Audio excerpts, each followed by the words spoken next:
പൊട്ടിക്കാനോ വളയറിയാനോ പോവാ. ആ എല്ലാ കഴിവും കൂടെ ദൈവം ഒരാൾക്ക് കൊടുക്കൂലല്ലോ.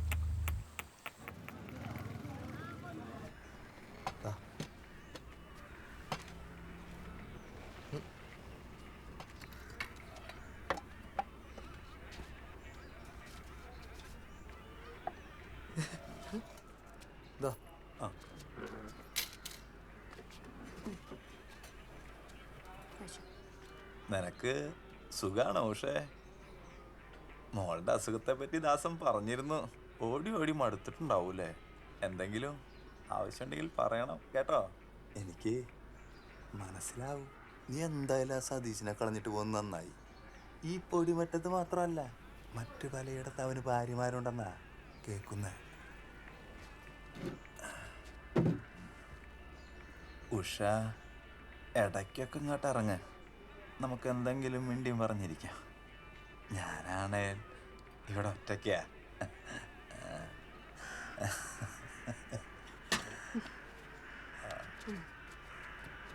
ഓ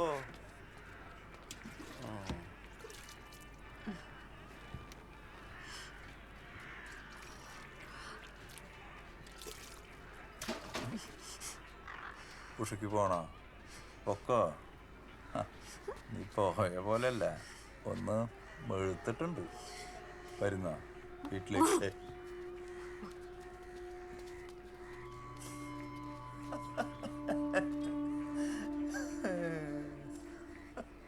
ഓ, അവളൊരു ദേവത വന്നേക്കുന്നു.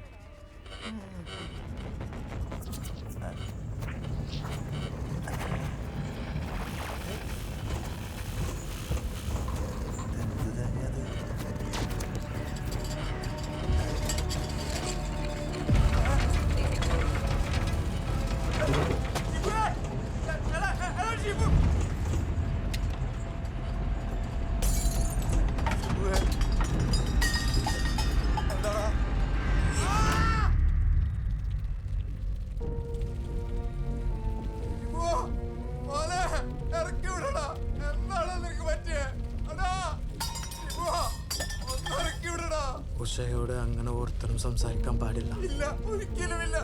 മുതലാളി ഇന്നു പറഞ്ഞത് ഞാൻ വിട്ടു. പക്ഷേ ഇനി ഇങ്ങനെ ഉണ്ടായാൽ മുതലാളി പടവാക്കി ചില്ലിട്ട് ഞാൻ ചുവരിൽ കയറ്റും.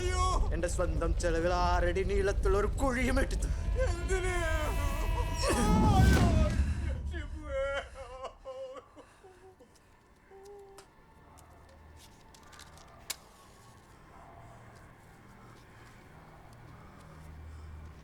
ഇത് നാട്ടുകാരോടോ പോലീസുകാരോടോ ഒന്നും പറയാൻ നിൽക്കണ്ട. എന്നെ പിടിച്ചിടാനുള്ള വലിപ്പൊണ്ണി ഇപ്പൊ ഇവിടെ തൂറ് ജയിലിക്കുമില്ല.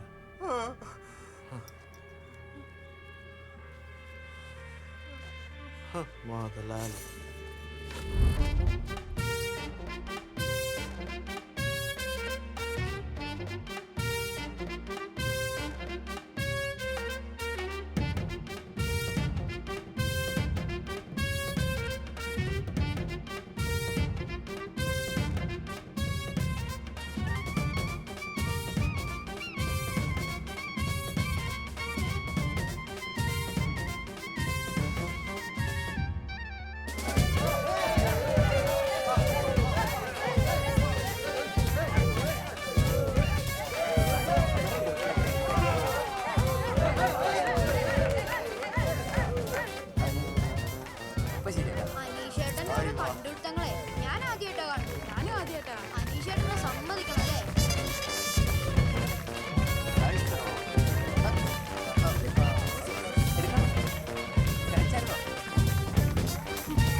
കുറച്ചു മുമ്പാ ഈ കത്ത് വീട്ടിൽ കിട്ടിയപ്പം തന്നെ ഞാനത് കൊണ്ടിങ്ങ് പോന്നു.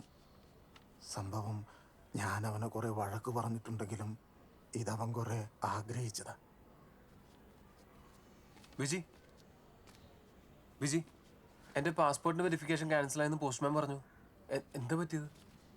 അറിയില്ല ജയ്സ, നമ്മുടെ ആപ്ലിക്കേഷനൊക്കെ കറക്റ്റായിരുന്നു. പിന്നെ ഈ ഇടയ്ക്ക് നീ നിന്റെ അളിയനും തമ്മിൽ എന്താ പ്രശ്നം ഉണ്ടായില്ലേ? ഇനി അയാൾ വല്ല മുടക്കൊണ്ടാക്കിയതായിരിക്കുമോ?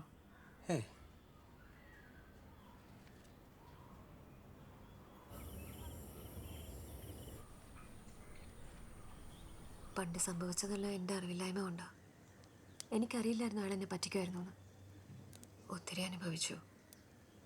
ഇനി എനിക്കൊരു കല്യാണം വേണ്ട. ചേട്ടാ, എന്നെ ഒന്ന് മനസ്സിലാക്ക്. കേശുവായിട്ട് നമ്മുടെ കാര്യങ്ങളൊക്കെ അറിയാം. അയാൾക്ക് നിന്നോടൊരു അടുപ്പം തോന്നിയതുകൊണ്ടാണ് എന്നോടൊന്ന് സംസാരിച്ച്. നീ സമ്മതിക്കുകയാണെങ്കിൽ നമ്മുടെ കുറേ പ്രശ്നങ്ങൾ മാറിയേനെ. എന്താടി? എന്നോടുള്ള ദേഷ്യം കുഞ്ഞിനോട് തീർക്കണ്ട. എനിക്ക് മനസ്സിലാവും. നീ പോയെന്ന് വീണതാ നമ്മുടെ അച്ഛൻ. അതൊന്നും നീ അന്വേഷിച്ചിട്ടില്ലല്ലോ. അച്ഛൻ്റെ ചികിത്സയ്ക്ക് വേണ്ടി കടം മേടിച്ച് ഞാൻ മുടിഞ്ഞു. അന്ന് അതൊക്കെ തന്ന് സഹായിക്കാൻ ഈ കേശവേട്ടൻ ഉണ്ടായിരുന്നുള്ളൂ. അതുകൊണ്ട് അയാളോട് മറുത്ത് പറയാനൊരു മടി.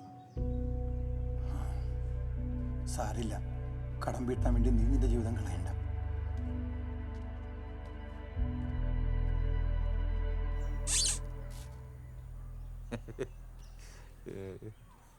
കേശവേട്ടാ, അവൾക്ക് ചെറിയൊരു തലവേദന. നമുക്ക് വേറൊരു ദിവസമാക്കാം അല്ലേ?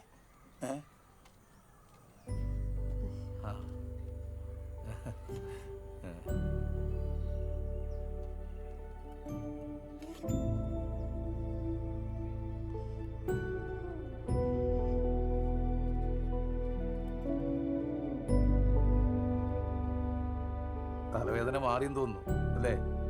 മാറി.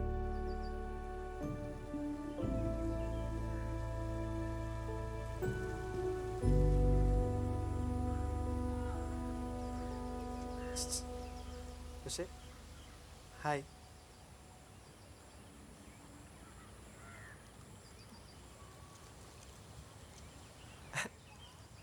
ഞാനിത് തരാൻ വന്നതാ. ഉഷ ഇന്നലെ ഇത് കടയിൽ വെച്ച് മറന്നിട്ടാ. ഇത് ഞാനാ, ഷിബു. സതീശനേറ്റിട്ട് വന്നിട്ടല്ലേ. പക്ഷേ ഇനി തിരിച്ചു പോകുന്നുണ്ടോ? നിനക്കെങ്കിലും എന്നെ ഒന്ന് വെറുതെ വിട്ടൂടെ? ഞാൻ നിങ്ങളോടൊക്കെ എന്ത് തെറ്റാ ചെയ്തേ?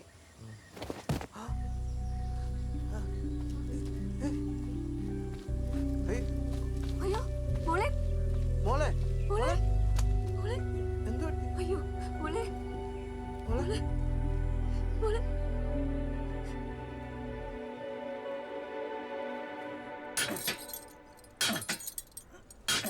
വല്ലതും നടക്കൂടെ? കുറച്ച് കോംപ്ലിക്കേറ്റഡ് ആണ് സാർ. സാറേ, ഇന്നൊരു ദിവസത്തേക്ക് എന്നെ ഒന്ന് പുറത്തുവിടാവോ? എന്തിന്? വൈകുന്നേരം സിനിമാ നടൻ സുധീഷ് വരുന്നുണ്ട്, ഒന്ന് കാണാൻ. എന്താ നീ ആ പാത്തുമ്മയുടെ ആടിനെ അടിച്ചോണ്ട് വന്നല്ലേ? അവിടെ കിടക്ക്. അവന് പുറത്ത് പോണം പോലെ. ആ, എന്താ ജയ്സാ കാര്യം? സാറേ, എൻ്റെ പാസ്പോർട്ടിൻ്റെ വെരിഫിക്കേഷൻ ഫെയിലായി പോയല്ലേ? കഷ്ടമായി പോയി. സാറേ, ഞാൻ എൻ്റെ അളിയനെ തല്ലിയതുകൊണ്ടാണെങ്കിൽ ഞാൻ അങ്ങനോട് മാപ്പ് പറഞ്ഞു. ആര് പറഞ്ഞു? പോത്ത ഒന്നുമില്ലേലും നിന്റെ പെങ്ങടെ കെട്ടിയവനല്ലേ, അവൻ അങ്ങനെയൊക്കെ ചെയ്യും. ചെയ്യൂടാ പോത്ത. വെരിഫിക്കേഷൻ വന്നവര് നിന്നെ പാസ്സാക്കി വിട്ടാ പിന്നെ ഞാൻ ഇടപെട്ട നിന്നെ ഫെയിലാക്കിയത്. അങ്ങനെ ഒരു ക്രെഡിറ്റ് നിന്റെ അളിയനെ കിട്ടണ്ട. സാറേ, പഴയ വൈരാഗ്യം വെച്ച് പ്രശ്നം ഉണ്ടാക്കരുത്. അന്ന് ഞാൻ കള്ളുടിച്ചിട്ട് അറിയാണ്ട് പറ്റിപ്പോയതാ. നിനക്ക് എത്ര തന്തയുണ്ടടാ? സാറേ, മര്യാദയ്ക്ക് സംസാരിക്കണം. ആഹാ, അപ്പൊ വർക്കിച്ചന് വായിൽ നാക്കൊക്കെ ഉണ്ടല്ലേ? ഇതെന്റെ മര്യാദയുടെ അങ്ങ് അറ്റുവാ. ജയ്സാ, നിന്റെ പല സർട്ടിഫിക്കറ്റിലും നിന്റെ തന്തയുടെ പേര് പലതാണല്ലോ. അതെന്താ അങ്ങനെ? ഞങ്ങൾക്കൊന്നും അങ്ങനെയല്ലല്ലോ. നിന്റെ ബർത്ത് സർട്ടിഫിക്കറ്റിൽ തന്തയുടെ പേര് മാർട്ടിൻ എന്നും SSLC ബുക്കിൽ തന്തയുടെ പേര് വർക്ക് ചെയ്യുന്നതാണല്ലോ. അങ്ങനെ ഡോക്യുമെന്റ്സ് ഒത്തുപോകാത്തപ്പോ ഞങ്ങൾ എങ്ങനെ വെരിഫിക്കേഷൻ പാസ്സാക്കി തരും? ജേസൻ പറ. സാറേ, അന്ന് ആ ബർത്ത് സർട്ടിഫിക്കറ്റ് ചെയ്താൾക്ക് തെറ്റുപറ്റിയതാ. അത് പ്രശ്നമില്ലാന്ന് പറഞ്ഞിരുന്നു. അങ്ങനെയാണല്ലേ? ആ, അപ്പൊ അനിയന് പഴയ കഥകളൊന്നും അറിയില്ലല്ലേ? അതെന്താ വർക്കിച്ച പറയായിരുന്നത്?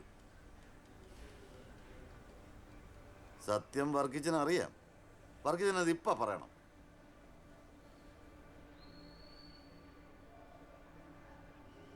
വർക്കിച്ചൻ പറഞ്ഞില്ലെങ്കിൽ ഞാൻ പറയും കേട്ടോ. ചെറുക്ക, നിന്റെ തന്ത ഇയാളൊന്നുമല്ല, ഒരു നാടകക്കാരനാ, ഒരു മാർട്ടിൻ. പെരുന്നാളിനേതോ പള്ളിയിൽ നാടകം കളിക്കാൻ പോയതാ. അന്ന് അവിടുത്തെ വെടിപ്പര പൊട്ടിത്തെറിച്ച് ആള് കാഞ്ഞുപോയി. അതോടെ നിന്റെ ഓർമ്മയെ അടിച്ചുപോയി. അന്നോട്ട് ഈ പറട്ട കിളവൻ നിന്റെ തന്തയെന്ന് പറഞ്ഞ് നിന്നെ പറ്റിക്കുന്ന. നിന്റെ വീടും നാടും കുടുംബവും ഇവിടെ ഒന്നുമല്ല. നീ എവിടുന്നോ വലിഞ്ഞേറി വന്നൊരു വരുത്തനാ അല്ലേ വർക്കിച്ച?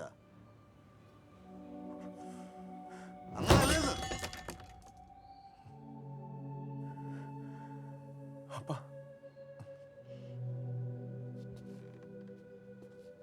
തന്തയില്ലാത്തവനെ, നീ അന്ന് എൻ്റെ മോളോട് എന്തോ ഡയലോഗ് അടിച്ചത്? പുറത്തുപോയി വലിയ കാശുകാരനാവുന്നു. ജെയ്സ, പുറത്ത് പോയില്ലെങ്കിൽ എന്താ, ഈ നാട്ടിൽ വേറെ എന്തൊക്കെ പണികളുണ്ട്. ഓട വൃത്തിയാക്കാം, കക്കൂസ് കഴുവാം, ശവം കുഴിച്ചിടാം, അങ്ങനെ എന്തെല്ലാം. ഞാനിവിടെ ഉള്ളിടത്തോളം കാലം നീ ഒരു കോത്താഴത്തോട്ടും പോകാൻ പോണില്ല. നിന്നെ ഒരു തേങ്ങ ഞാൻ സമ്മതിക്കുകയില്ല. പോലീസുകാരുടെ അടുത്താണോടാ കളി? റാസ്കൽ. എന്തടേ? തന്തയ്ക്ക് വൃക്കം ചെയ്യുന്ന പണിയിലോട്ടാ ചെയ്തത്. വർക്കിച്ചോ